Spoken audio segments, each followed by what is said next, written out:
Are you looking for inspiration on a daily basis? Then check out Deal to Heal Teas. With our inspirational teas, you're sure to find something to inspire you. That's dealtohealteas.com. Put some inspiration in your situation. Wear inspirational tea and be inspired all day. Let's go to dealtohealteas.com. Again, that's dealtohealteas.com.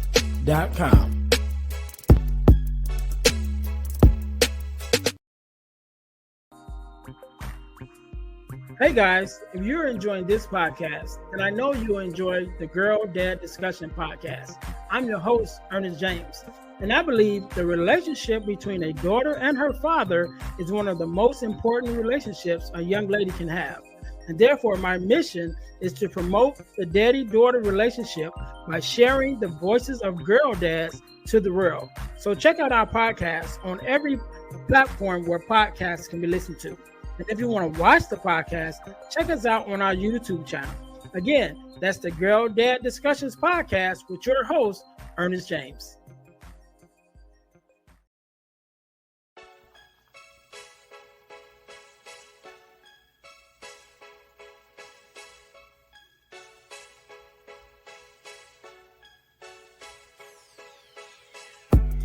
Welcome to Deal to Heal with E. James podcast. On this podcast, my guest and I will discuss topics and ways to help us to heal in every area of our lives. I believe that everyone can live a life that is happy, healthy, and whole. So I'm on a mission to help people to deal, heal, and fulfill. Deal with your problem, heal from the pain, and fulfill your purpose. Thanks for tuning in. Let's get to it.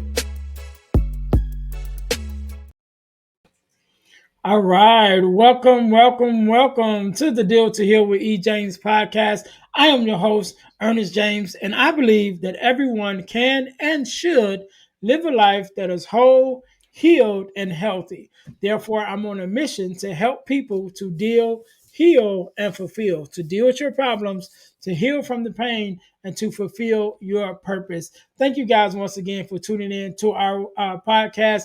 If you haven't already, make sure to listen, like, subscribe, and share our podcast on all of your social media platforms. Also, make sure you guys check us out at our new YouTube channel, which is the Deal to Heal Podcasting Network, where you can find not only the Deal to Heal with E. James podcast, but you also can find the Girl Dad Discussions podcast, where I talk to other girl dads like myself about the daddy-daughter relationship in order to combat the narrative of the absent father and the fatherless daughter. And of course, you can also find the Deal to Heal with E. James podcast there. And there's also two other podcasts that's there on the Deal to Heal podcasting network on YouTube. So make sure you guys go and check us out again on our YouTube channel, which is the Deal to Heal podcasting network. One more thing, our product of the week. As you guys know, we are a self-sustained podcast, and one of the ways we stay on the air is by bringing you amazing products for you to purchase. And so our product of the week is our Purpose Journal as well as our Purpose Planner, because I believe we need to journal to keep track of where we've been and where we are, as well as plan for our future. So you guys can get your copy of the Purpose Journal and the Purpose Planner, which are both available on Amazon. The links are in the description under the podcast, wherever you're listening to it, whether on YouTube or on your podcast listening platforms. Just check out the descriptions for more information. And also in the description, there's a lot of great information that we have there. Make sure you guys go and check that out. But today, just like any other day, we are blessed with a guest, Mr. Miles Dale. I would say Miles Davis. Almost. David Miles. I just turned your whole name around. How you doing, man? Man, Ernest, I'm doing well. It's an honor to be on your show and to be with your listening family. And so thank you so much for allowing me to be here. Thank you so much for your work in this space. It is so needed. And I guess just want to tell your listening family, if you know someone, write down 5 other people, reach out to them and have them tune in to what Ernest is doing. They need to be listening to this. And you also need to be, sharing it with your friends. And so just take, 10 seconds and say, hey, Sarah, hey, Jimmy, you need to listen to the Deal to Heal program. Seriously, just like that. Drop them a link in a text message and tag them to what Ernest is doing, because people need to hear it. And personal invitations is one of the most important ways that changes lives. So act on that today. Do it before you're done today. Just start writing down some names of some people. And when this is done, tag it. Okay.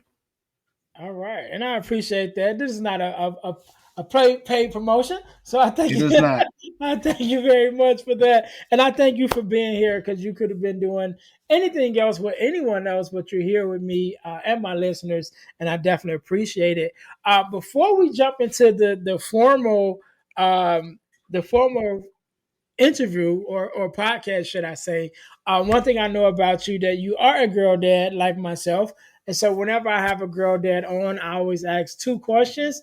What does it mean for you to be a girl dad, and then what is something that your daughters or your daughter or daughters have taught you?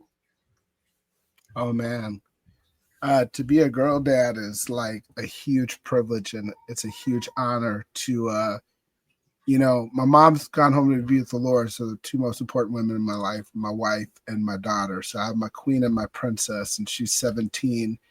And, you know, you see that part of you that wants to encourage them to grow, but there's that part of you that's also protective of them in a way. And so, she'll tell her friends, like, hey, my dad wants to meet you, like whoever it is, And so, that big part of it. And then also because I just learned so much from her. Like, she's really a neat, godly young woman, with just a lot of zip and a lot of just, she's got a lot of fortitude in her. One of the most important things is always, since being really young, have always told our 4 kids, we have boy, her, and then another son. 3 things. 1, dad loves you. 2, dad's proud of you. 3, dad thanks God that you're my son, that you're my daughter. And having worked with leaders and worked with people, some people, Ernest, as they've never heard a parent or a significant person tell them that they love them, or to tell them that they're proud of them, or to tell them that they thank God that, you're my child and it's who you are, not the things that you do. And so, my daughter's constantly teaching me things, and I love her questions, her inquisitive mind, and not a satisfaction for pat answers either. She'll want to dig deep, and I do appreciate that about her. So, All right, all right. I love it. I love it. All right, man. So we're gonna jump right into this whole thing. David, do me a favor, introduce yourself to my audience and tell us a little bit about who you are and what it is that you do. well, a little bit about me. So, I'm a native of Grand Forks, North Dakota. And usually when I do that, yep, especially chocolate folk, they get this look on their face because they're thinking like, yeah, I know North Carolina, Charlotte. I got family in Charlotte. Did you say Dakota? Like, are any of us up there? And because a lot of people have not seen like chocolate Norwegian before. My parents were in the military and got transferred from Bitburg, Germany, Ramstein Air Force Base, to Grand Forks, North Dakota, at the end of the 60s, beginning of the 70s. Was one of the first African-American couples there. And they ended up retiring there. And so I grew up in that area, the youngest of 3 in a family. And in my family, my dad had been in the military 22 years, Vietnam, Iran, a lot of different places. Did struggle a little bit with alcoholism, so grew up with that. Grew up at a time when my brother left and went off to middle school and then off to high school. I was in the school of 1,000 kids. I was the only African American, so they had diversity until I got to the high school where more of the kids from base were at on the north side. And so, that's a little bit about my story. I grew up with seizure disorders as a kid. So I had these really bad febrile seizures at a time where people didn't understand seizures, and they Mm-hmm. considered doing what was called a hemispherectomy, where they were going to actually separate my hemispheres or cut out part of my brain because my febrile seizures that were grandma were so bad. Um, so you're in a time, chocolate and seizures. So yeah. So, though my first name starts and ends with a D, some people thought it started with an N and ended with an R. And I remember one day in class, one of my teachers said, "Hey, little Jenny, you're going to be something. You're going to be an attorney." And then she looked at me and she said, "Mr. Miles, you're not going to amount to anything. At best, you'll become a garbage collector." And the reality is that, there's no pain that any particular group or person has. The CDC did a study and it showed that 57% of teen girls in 2023 reported persistent sadness and hopelessness. And that's led me to serve on the board of a group called Treehouse, whose goal is ending hopelessness among teens. But a lot of this eventually led to me becoming a suicide survivor as a sophomore in high school. And, and one of the big things is the fact that I should have been a statistic, but not like a traffic statistic. But I should have been the 2023 that found that 22% of teens seriously considered suicide, 18% made a plan, 10% attempted, and 3%, like myself, required medical attention. But the fact of the matter, Ernest, is that I'm still here. And there's a reason why I encourage your listening family to reach out to people. Because unbeknownst to my locker mate, a guy named Lance Porter, one day I was at my locker. He got his books. He turned and walked away. And then all of a sudden I heard him say, "Hey, Dave." I said, "What?" He goes, "What are you doing Thursday?" I said, "Nothing." He goes, "You want to go with me to this thing called Student Venture?" I said, "Sure." Ernest, those 10 seconds is the only reason why you're looking at me today. Because someone took 10 seconds, I call it the 10-second challenge, to basically give me an invitation. So if your listeners are asking, like, why was David so earnest, not a pun on your name, but just so heartfelt about them passing on what you're doing, is because someone took 10 seconds to invite me to something. And that's the only reason why you're looking at me today. Yeah. And that's huge. And so sometimes we make it a lot bigger than what it is. And sometimes it's just being a part of the link in the change, the link in the chain of transformation in other people's lives around us. Yeah, yeah. And I excuse me, just listening to what you said, and I do want to ask you a little bit more about the storyline behind, what kind of led up to that. But as my listeners know, I definitely have had my bout with suicidal ideation. Didn't get to the point of trying it, of trying to execute on it, but definitely was in a space, Mm-hmm. and one of the things that helped me get out of that space. So I talk about, I did my first TEDx talk last year, and it was about my experience with suicidal ideation. And I used the acronym FUN, which is FUN, as how I got out of it. And it stands for Focus, Unite, and Normalize.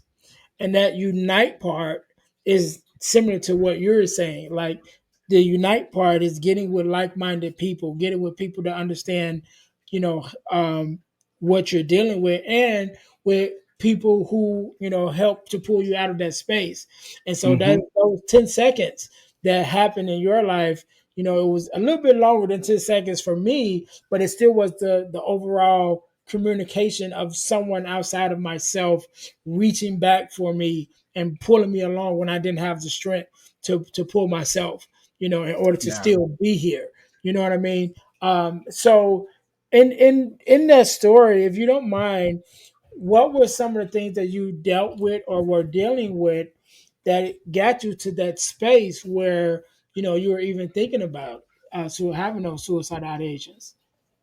Yeah. I mean, I go back to just kind of one, not being clear on my identity, or like who I am and who I was and whose I was, And growing up in an environment at times and being otherized, Yeah. you know, uh, as chocolate. And I grew up in a city where in 1882 they lynched a black man named Charles Thurber off the railroad bridge between Grand Forks and East Grand Forks. And at one time, the Emperor Dragon of the Klan was a local Presbyterian minister. So, I mean, that type of you know, ignorance and stuff that was going on in that period of time. And then there were some really great things about growing up in a smaller city with, really good education and things like that have impacted my life for well. But yeah, I mean, like growing up in a family with alcoholism, and seeing that happen for both my dad, who eventually became a recovering alcoholic, quit drinking when I was in middle school, but even my brother and sister who had struggled with it. Me having seizure disorders, I was on medication. I wasn't able to, or was not supposed to, be drinking. Mhm. And so, in ways, that became almost a protection over my life. And so, the semester or the quarter that I didn't, attempted in my life, I had a bad arm injury in wrestling, snapped one of my bones, and wanted to keep wrestling. Didn't even realize it happened. And we were getting ready for a match, and you had to wrestle a bunch of fresh people. We were just doing a bunch of endurance stuff, and move happened, and I didn't even realize. I just kept trying to move, and the guy looked at me with this shocked look on his face, and I looked down. I'm like, oh, my arm shouldn't look that way. And I had a bad reaction to the anesthesia and things like that. But there was stuff that I was just going through. There's things that I was wrestling with. And here's the thing: a lot of people, they really didn't know. And I just got a Facebook message the other day because on May 8th, I celebrated my 38th spiritual birthday. Like for me, my faith is unbelievably important.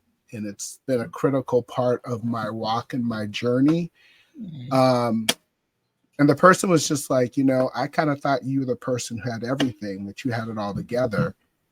And in similar ways, we're seeing this thing with mental wellness, brain health, suicide. It's crossing every zip code, every demographic. I mean, a few years ago, Chelsea Christ, who was one of the 3 African American women who were Miss America, Miss USA, and Miss Universe, she stepped off the 28th floor of her Soho apartment and had, her mom, she released a book called By the Time You Get This, I'll Be Gone, which was her last message that she sent to her mom. But, she was a law school graduate, friends with, Denzel and Paulette Washington. And people are like, what? Because this is something that's, kind of crossing so many different things. And so I had my own story with that. And the truth of the matter is, like, I had it all planned out. I had my thing planned out. No one was home. And the facts of the matter is, my mom was at a meeting and she said the Lord told her, you need to go home now. And she came home and busted, and I was rushed to the ER. And thankfully, my story didn't end there. And as I like to say, I'm still here. And so it would be after that Lance would invite me to this thing called Student Venture, which was a high school ministry. And I went from kind of more of like religious understanding to like a true relationship with Jesus Christ, And believe me, I understand for some people they have different spirituality, and there's some stuff that's happened with particular groups of population where you're wondering, don't worry, I've worked with those groups, and sometimes experience more racism inside the church than outside of it. But for me, that person is real. And afterwards, after my attempt, I had, great teachers and mentors. I had great clergy, and I had great coaches. And Ernest, with my track coaches, I would finish my senior year in javelin 14-1, 14 first place, 1 non. I would win a state and national title. Have, top 3 furthest throw in the nation in the top 20 for my age group. I go on to North Coast State University, become an NCAA All-American, and earn my bachelor there. From there, I'd go on to receive my master's from one of the top seminary graduate schools in the world and be given the President's Award. And the funny thing is that the kid who was supposed to amount to nothing even had a city name a day after him. But my thing here is to tell people this is not to impress you. It's not, you know, and they may have heard you say the same thing, like it's to impress upon you. Your today's not your tomorrow, your condition's not your conclusion. Delayed is not denied. And one of the important things is what you said about unite is community. Mm-hmm. And community is broken out in the word common unity. Just like responsible is response able. We're able to respond. But community, that common unity, and having people around you, like you said, who believed in you when you didn't even believe in yourself. Um, and so those were some of the things that were super important to me, understanding my identity and then growing in three key areas of self-awareness, taking action, and staying resilient. And those have been, you know, three huge areas of my life. But that was some of the things that was going on around me. It was the my own things of wrestling, not only with just some mental wellness things, because as an adult right now on the piece with resilience, it's understanding even this week that doing some testing in helping my own children and looking at some things with adult ADHD and maybe seeing the depths of how that's affected me. Now, I'm not a licensed psychologist, not an expert on this. So this is just part of my own story. And I'm a person who believes in choice and volition and will. So I'm not apt to just say this label is this, but also understanding some of the things maybe in life I did struggle with that have been both a blessing and challenges that I've had to overcome. So that's a little bit of a word salad, but that's kind of part of my story and some of the things that even brought me to the point of saying, you know what, I'm done, you know. And so that you know, like that's a very dark place. I mean, like it's a very almost like black hole vacuumous type of thing.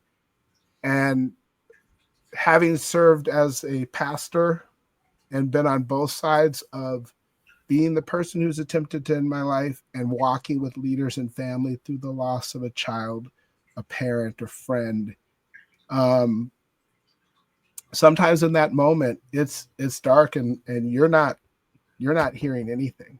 Yeah. And so sometimes there are people saying like, well, if I would have just did, I would have did this. And sometimes there's a point where the person like they've made that determination and where it feels like, you know, death and silencing the noise and the pain um, is the only thing for that person. And they're Yeah. feeling that. And it's really, it's hard overall. And like you, because there's a lot of shame, guilt, and fear around this subject, I don't mind having the conversation. I would love to see a million people turn from suicide to flourishing and purpose because we're losing wonderful neighbors every single day. Literally, miracles walk by us, and we're losing them, and we need them, and they're special and they're valuable. Yeah, you said a couple things that I want to touch on.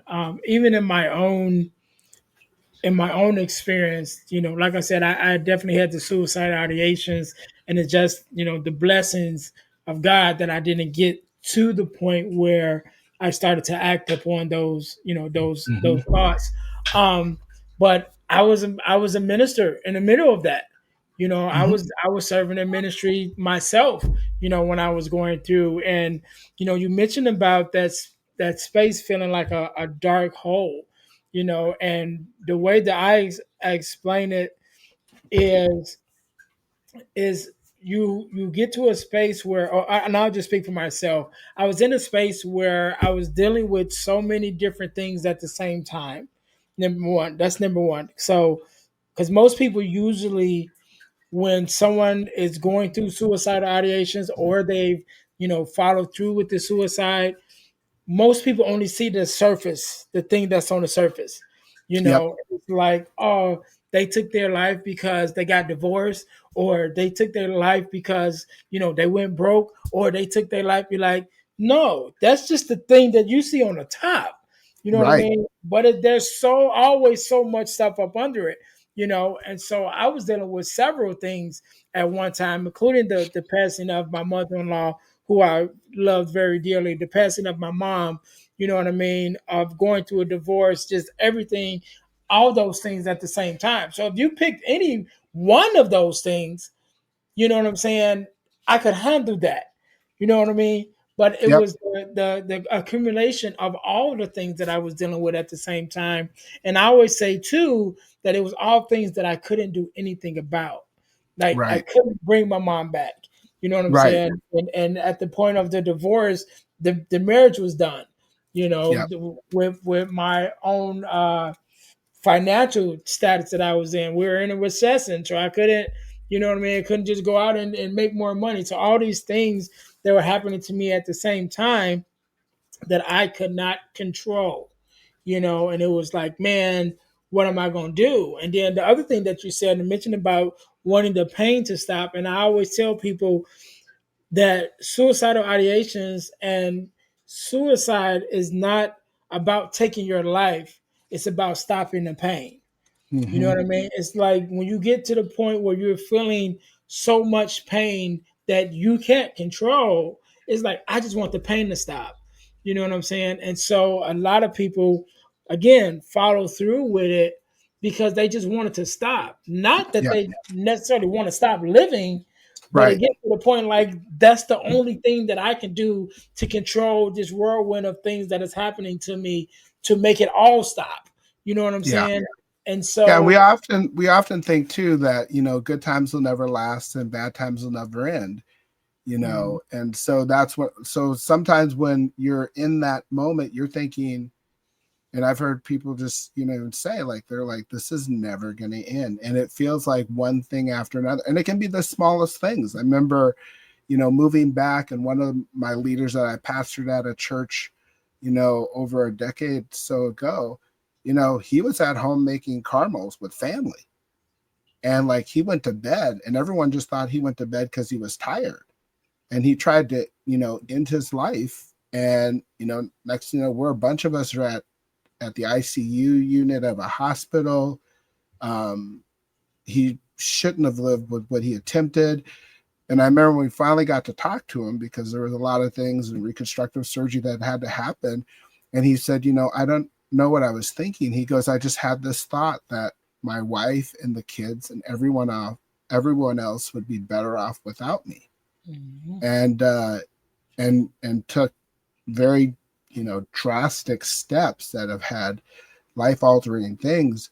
But he would even say, like, I honestly don't know what made me think but it just seemed like that was it. And so, and that's that part, because sometimes people think everything is logical and rational on some of these things, mhm, and they're not, you know, no, um, they're not. And so, over the years, I have a motto in my life, and I've got to live it even more acutely these last 3 years, which is why I talk about resilience and working on something that's called self-oppositional resiliency. And it's the ideas of which we kind of, we oppose ourselves, and can even help us move from a victim mindset to empowerment and engagement. But my statement is this: my adversity is the fertilizer to God's future harvest in my life. Now, for those who are faith neutral, because I speak in both faith spaces and faith neutral spaces with government and education and school, and so it would be, my adversity is the fertilizer to my future harvest. But it's the idea that as we're going through adversity, it's literally like fertilizer. And like, what's the best fertilizer out there? The best fertilizer is manure. And manure, Ernest, it smells like, you got it. it And smells it's like like where it comes from. stinky and clumpy, and it's really just like, but here's the thing: what's the purpose of a harvest? It's feeding other people. And it's precisely because of the adversity that we've gone through, you've gone through, that I've gone through. This podcast exists because you went through adversity, and it produced a harvest that then was able to encourage other people. It was able to feed other people. And same with my story. For those who are a little bit more faith based, and like, as you were a minister, I'm a pastor, and, they say, well, hook it. Well, Second Corinthians 1 says this in verse 3. It says, "Blessed be the God and Father of our Lord Jesus Christ, who comforts us with every comfort that we need through the things that we go through, so that we might comfort other people in the same ways that God has comforted us." So in that way, like as we go through our stuff, it produces this harvest where we're able to even encourage one another and help people realize you're not alone, you're not crazy, life is real, life is beautiful, and then it has some parts that suck. And Ernest, when you told me that you lost your mother and your mother-in-law, that's why I told you, I said, that sucks. And you're like, yeah. And I'm like, no, dude, it sucks. Sometimes we try to pretty things up, you know? Yeah. Yeah, maybe they had cancer and you're grateful, but the fact that they passed and you love them, that still sucks. Okay.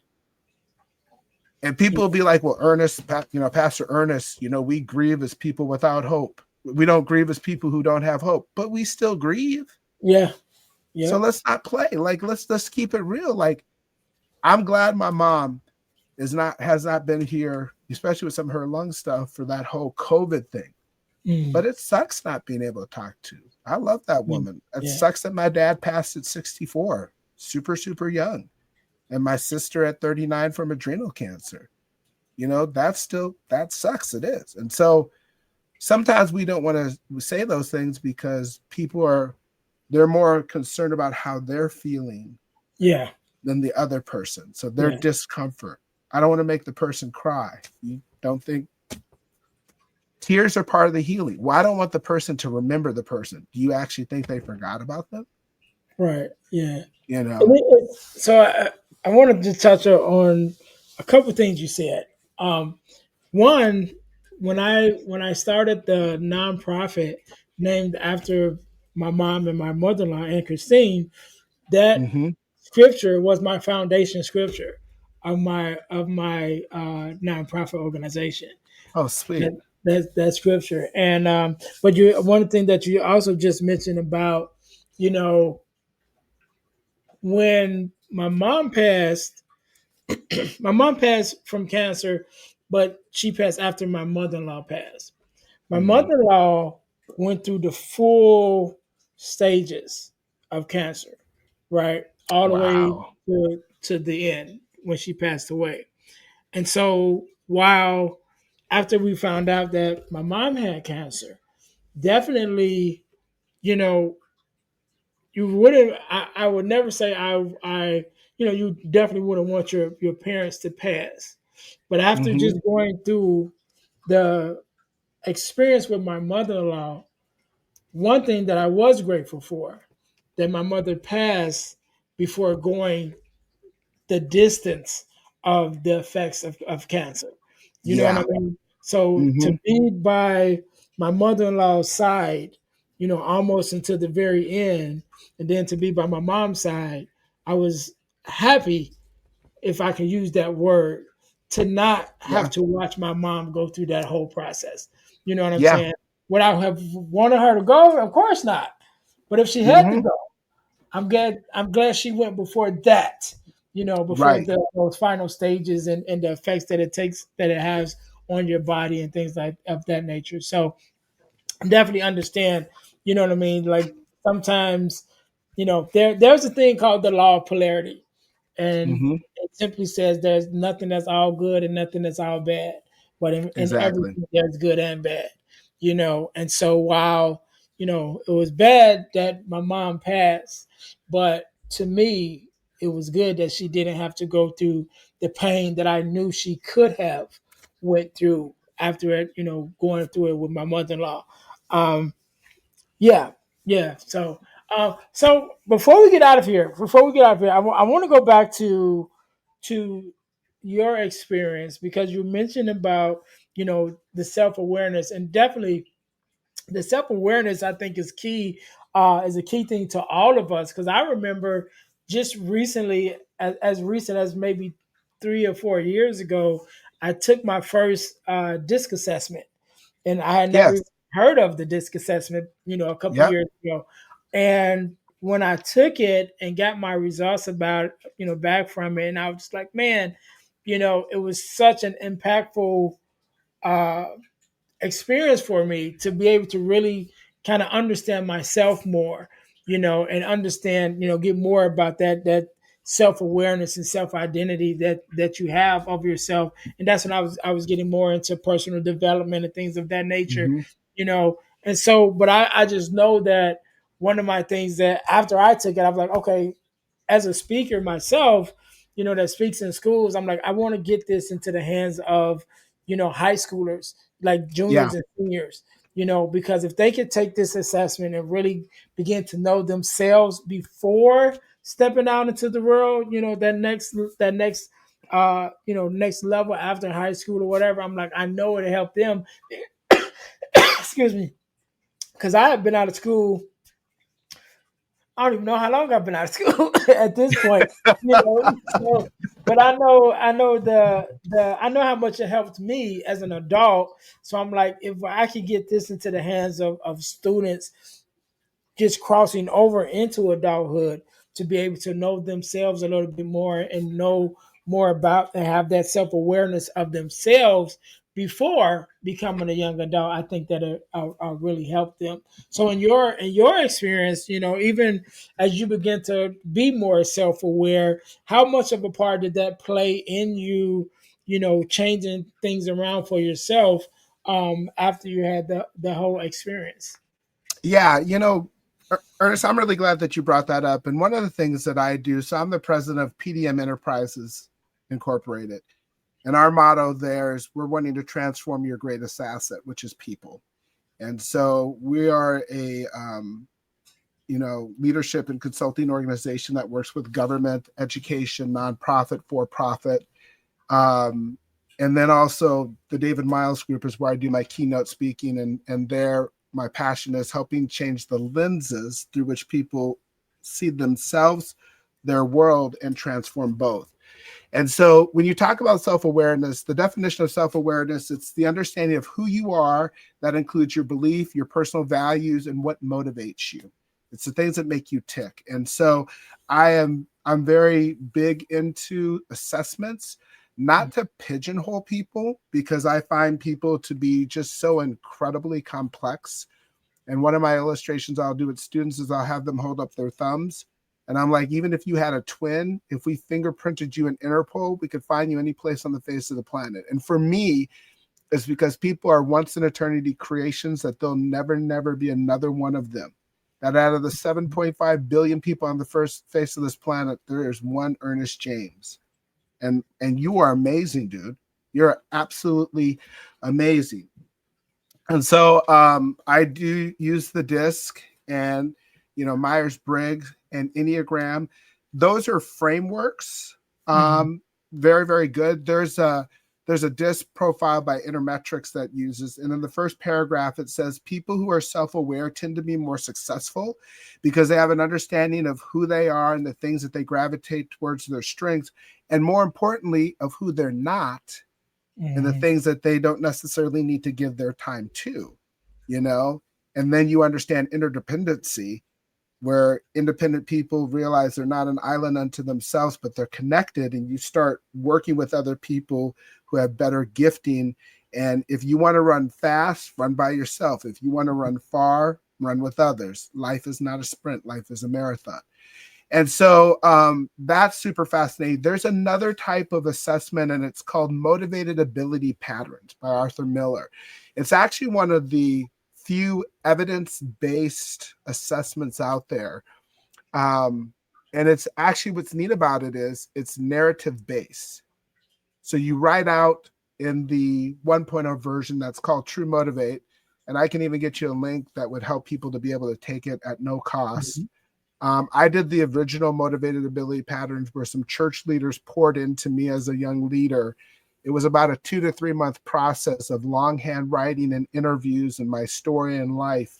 They now, with technology, have found a way to do it with really just little short blippets of things that were, really impactful to your life. What triggered it? What was the process? What was the outcome? And it'll pull up these 28 values of your Your top 5 love to do, your 27, your top 5 love to do, your middle 11 can do, and your bottom 11 have to do. In the motivation code, or M code, which is the 2.0 version, it goes up to 32, and it shows your motivated drivers. These are the things that drive you, whether you know it or not, and they get to the why. Really important, not the how, what, and where you have your gifting to do it, but the why and the purpose of why you do what you do. And I'm an adjunct professor at the University of Northwestern St. Paul, as well as Luther Seminary and graduate. I've been doing that since 2018. And we started doing that with our students because, it's helpful before you start spending $45,000 a year to finish and say, yeah, I'm not sure I really want to do this. And this M code, the True Motivate, it's nice because it looks at the things that motivate you in a descriptive, not prescriptive. Is also attached to the Department of Labor's Occupation Net. So you can click on things, go in and research the career, see what type of work it is, what type of education, temperament, things like that you need for it to help you funnel down to what drives you. And so this part of self-awareness, of understanding, your beliefs, your values, what motivates you, huge. And on that point, when Lance invited me to Student Venture, I was aware that my life was not working and it needed a change. He didn't know that, but I did. And like I said, when I first started track and field, and we talked about this early on, I told my coach, I said, Tanner, I'm going to win state. And he said to me, Miles, if I can teach you to throw the javelin, because I was bad, I can teach anyone. And it was with that awareness for the need to growth that I then moved to that next part, which is taking action. Yeah, I love it. I love it. I think we hit everything. I know we kind of bounced around a little bit. Well, I'll say this. I'll tie up this. The taking action part. So self-awareness, taking action, staying resilient. And the taking action part, Ernest, what I would do is I would practice. I would literally watch TV standing in my power position, the last part of your throwing position, watching tape of top throwers. But in that renewed awareness in track and in life, I changed the attitude that I was coming with. I changed the crew that I was running with, and I changed the goals that I was living with. And as I took these changes, it changed my trajectory. But as I changed those things, I became aware of other changes that happened, and it showed that I needed to stay resilient. And resiliency is this: it's the capacity to withstand or to recover quickly from difficulties.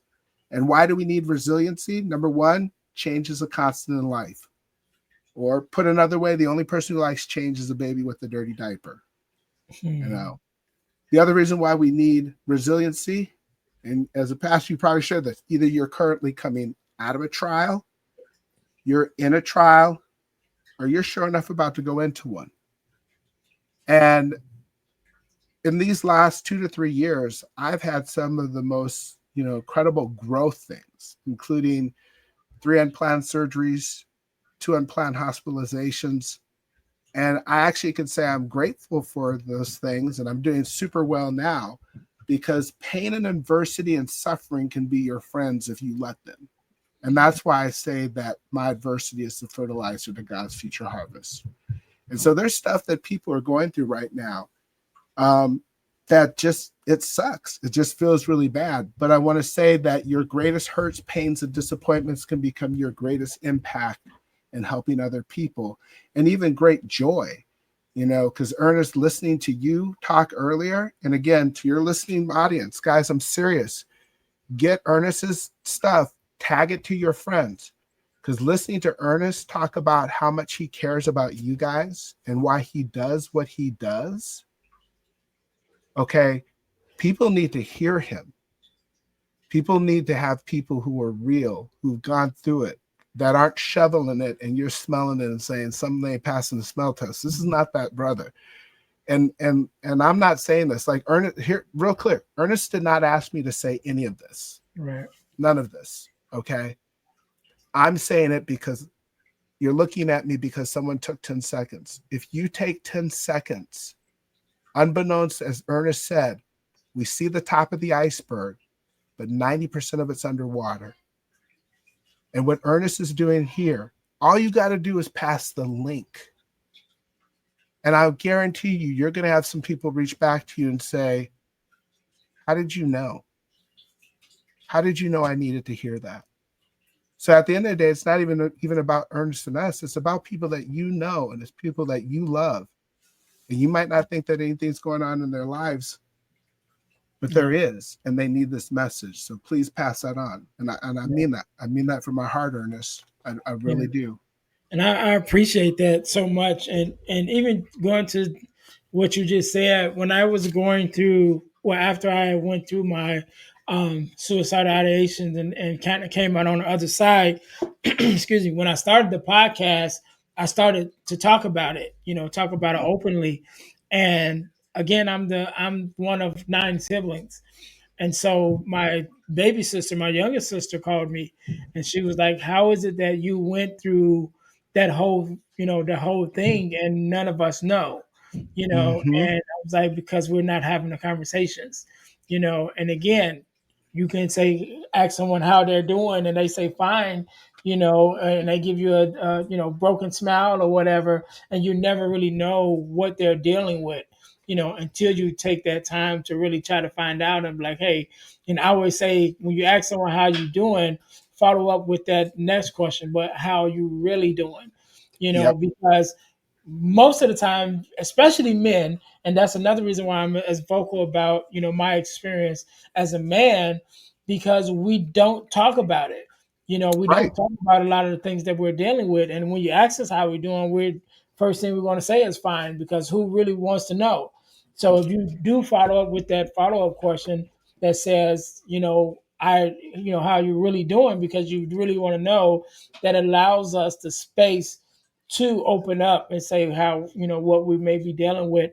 And I had a talk with a gentleman on the job the other day, and we just was talking, and he just said, "Hey, what did you do last weekend?" Right, and so I just spoke at a conference that we had here, the Single Parents Conference, and we were focusing this year. This is our second year doing it. So this year we focus on children with autism, and families Mm. of children with autism. And so I spoke on that, and so I was sharing it with him.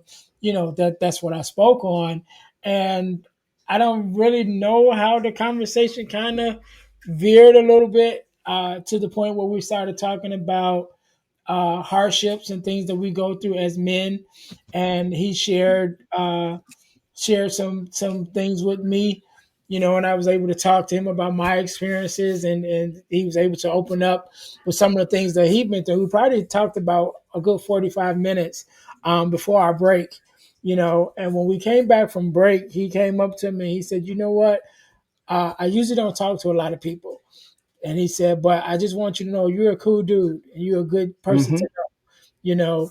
And he was like, "I don't never talk about, the things that we had just Yeah. talked about." He was like, "I never Yep. talk about it, And so just to be able to be that light, you know what I'm saying? To be that I had a meeting, and I'm not, I'll be keep going all day, so I'm not gonna I'm not gonna hold you. No, tell us, man. Tell us, bro. I had a meeting.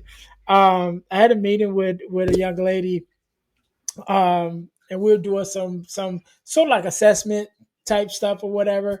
And she was asking me different questions, and what it came down to, and what she asked me something about how do I see myself, or how do I want to be received, or something like that. And the word that came up was sanctuary.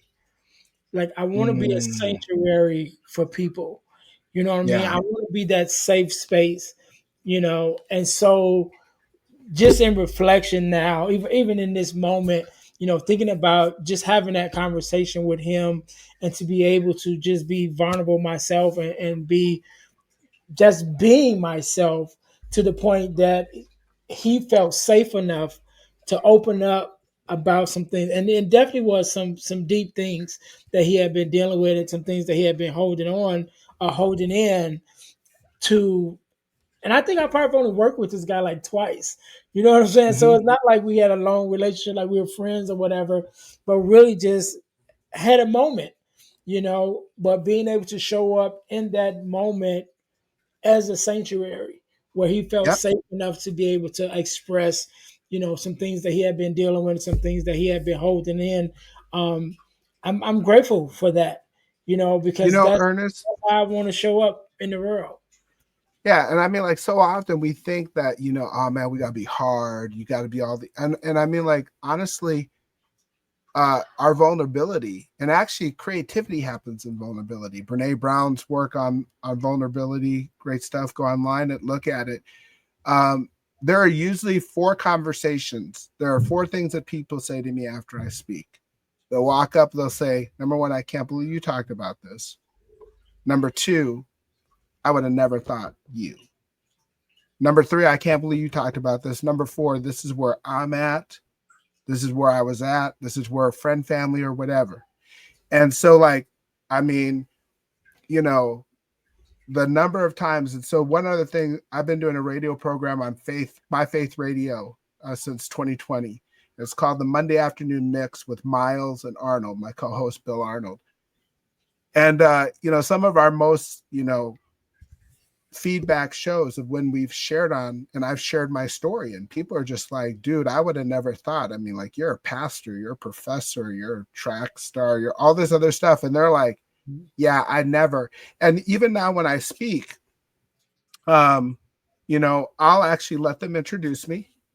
And then I'll share about growing up in North Dakota, because that usually does throw people. They're like, ain't no black people. I mean, like, North Dakota? Like, North Dakota? And it's like, but then I'll share that, I should have been a statistic from a car crash, but that's not the one.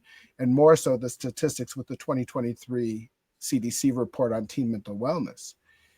And as I've begun doing this, Ernest, and it's like, speaking at universities and Minnesota Department of Human Services and Health and Revenue, and then the federal VA. So I did a resiliency workshop, 19 different time zones. And I use a thing called Slido, which does polling. I love it because it's anonymous, because people can just respond anonymous. And I put a slide in there and it says, how many of you, after hearing my story, would have thought that it included being a suicide survivor? Yes, maybe, no, not a chance. Typically, no, not a chance are in the mid 70s to the high 80s. The more important slide is the one after it. How many of you currently or have resonated with any of my story? And between mid 70s to mid 80s. So I'm with 700 to 800 people in 19 time zones for the U.S. Veterans Affairs Department doing a webinar. 82% of those individuals, 4 out of 5, said I currently or have in the past resonate with suicide. Yeah. And so then I'll go to the important slide, which is the 988, and May is mental health awareness month. Mm-hmm. There is the 988 chat as well as phone line. If you're feeling this right now, if this is you, please call them. Please don't go this alone. Like, don't go, Ernest and I, please don't go this alone. And we want to tell you that, yeah, your condition right now is not your conclusion. Your today is not your tomorrow. You feel delayed, it's not denied. And one of the other areas that I work with, Ernest, and I'll share, I work with a group called Kingdom Debt Solutions. It's a faith-based debt relief company that offers biblical grounded approach to financial recovery. And, a lot of individuals get caught in unsecured debt, credit card, medical, and there's a process with ethics and integrity on being able to address this and look at having new agreements that supersede and renegotiating to reduce balances by 40 to 50% aggregate. And so helping people, because finance is one of those things that really breaks down marriages, and it really breaks people down, and people get caught in this loop because people don't realize that credit card companies, they compound their interest daily. So you really need to be paying 3 to 4 times your minimum payment because it's set up for you to be in debt for 30 years. And a lot of people don't realize that you're paying 3 to 4 times and way, way more for those J's, for those hair roller, for that vacation. And so if anyone's ever interested in that, we have a guilt-free, grace-filled, judgment-free way of addressing this and helping people look at what their options are. You can reach me at david@kingdomdebtsolutions.com.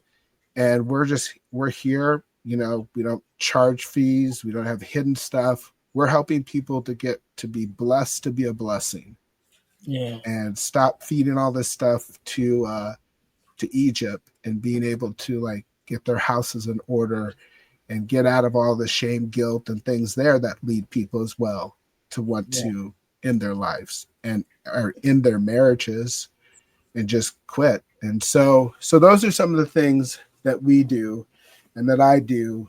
Um, yeah, because we got great neighbors, and I don't want us to keep losing the great neighbors that we have of all different types of people. Yeah, yeah. I love it. I love it. David, I want you, first of all, I want to say thank you for being on, right? Thank you for sharing your story and your expertise. I want you to have the last word, and I want you to leave us with a word of advice, inspiration, however you feel.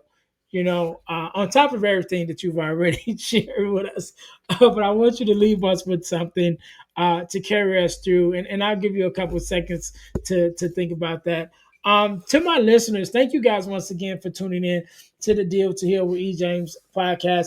Make sure you guys are checking us out at our website, dealhealfulfill.org. We will be doing a makeover on the website soon. So whenever you listen to this, if you go to it and it's under construction, don't worry about it. It'll be back up soon because it is a little bit outdated. However, that's where we're at right now.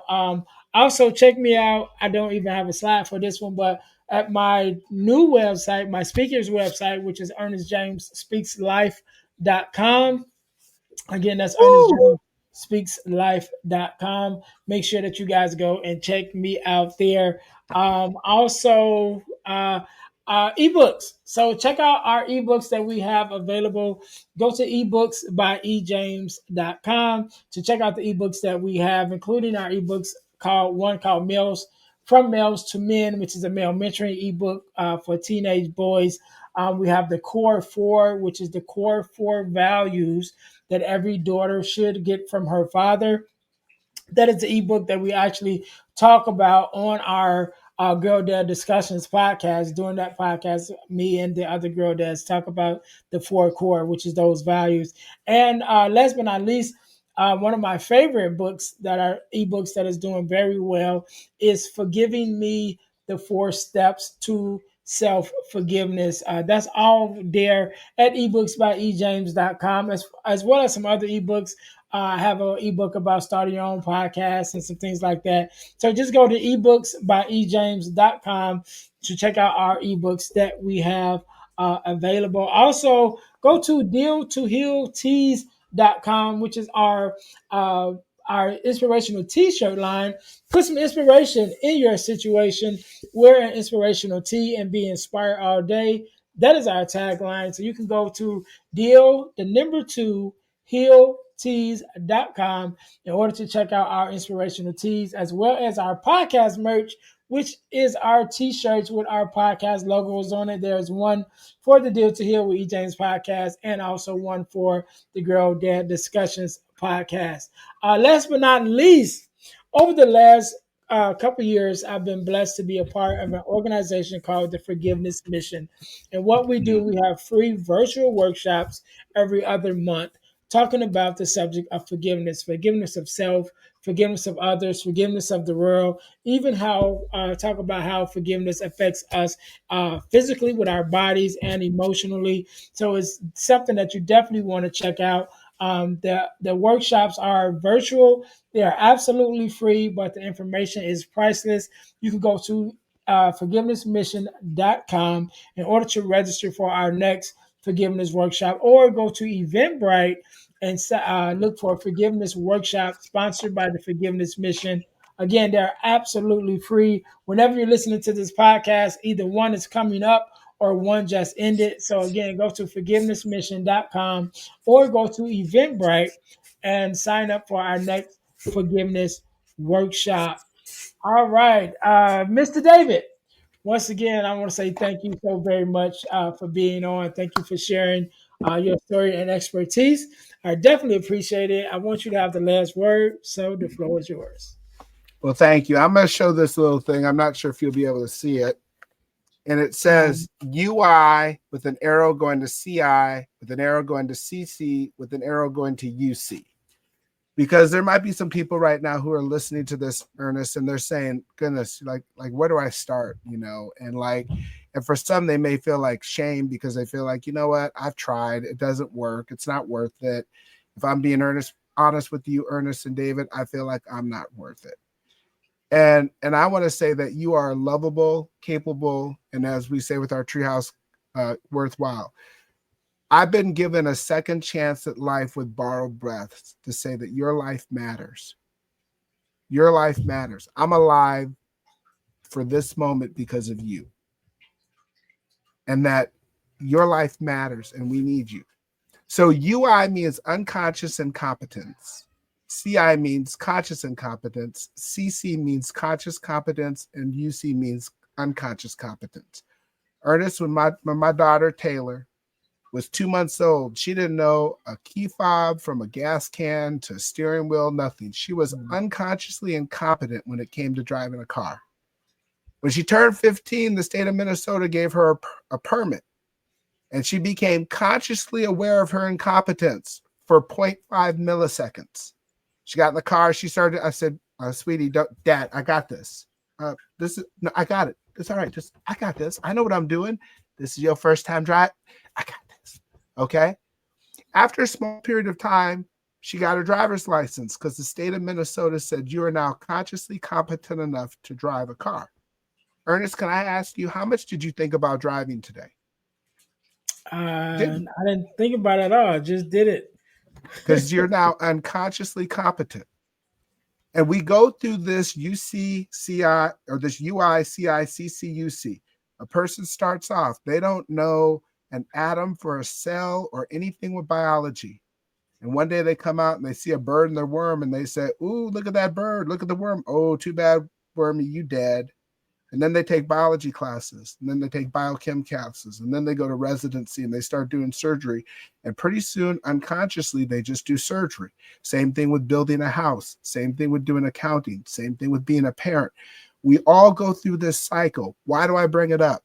For you to have grace and mercy with yourself. Stop judging your chapter 3 with Maya Angelou's 15th book on her 34th chapter. You're looking at your life and saying, "Oh, man, Ernest, I suck. You're on chapter 3. Give yourself mercy and grace and just write the story and know that you're going to go from unconsciously incompetent to consciously incompetent to consciously competent to unconsciously competent. And give yourself grace and give yourself time and stay at it because there are beautiful things ahead. Will it all be easy? No. But you're beautiful and your life matters. And that's why you're watching Ernest, because Ernest is wonderful and his life matters. So it's a privilege to be with all of you. God bless. Have a wonderful, wonderful week. All right. We can't end it no better than that. To my listeners, thank you guys once again for tuning in to the Deal to Heal with E. James podcast, where our mission is to help you to deal, heal, and fulfill, to deal with your problems, to heal from the pain, and to fulfill your purpose. Until next time, you guys be blessed. Thanks for listening to the Deal to Heal with E. James podcast. Remember to listen, like, subscribe, and share. This episode has been brought to you by Deal to Heal Teas. Put some inspiration in your situation. Wear an inspirational tea and be inspired all day. Let's go to dealtohealteas.myshopify.com. Remember, our mission is to help you to deal, heal, and fulfill. Deal with your problem, heal from the pain, and fulfill your purpose. Thanks for listening.